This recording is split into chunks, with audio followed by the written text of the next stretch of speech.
Hey guys, welcome back to the channel. This is how to fix the Gmail email signature spam. So guys, if you ever encounter this issue, what you could try to do is just simply go to the gear icon on the top right, and after that just simply go to see all settings, and now just simply scroll down, and now from here just simply go to the signature and create a new one. I'm gonna name this signature test2 and select create. And after that, here we will have our little space to edit it out. So from here, just simply provide your signature. So pretty much this will be depending on you.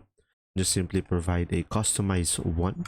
And now guys, in order for you to avoid the email signature spam, what you could try to do is just simply select the image over here, insert image.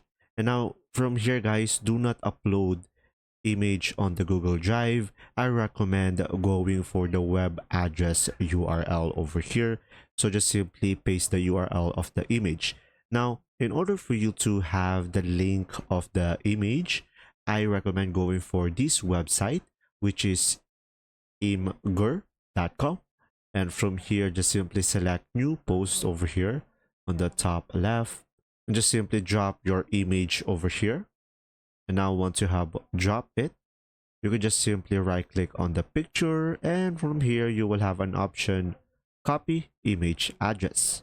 And after that, just simply select copy image address, and after that just simply go through the Gmail and paste it over here. And after that, from here just simply select insert image, and you will have the image over here. And when you select it, you can change it into small, medium, or large. So pretty much this will be depending on you. And you can just simply add a text as well. And just simply edit the signature over here based on your personal preferences. And after that, you should be able to fix the issue. And just simply scroll down and click on save changes. If this video was helpful, please like and subscribe. And if you have any questions, just simply comment down below, and thanks for watching.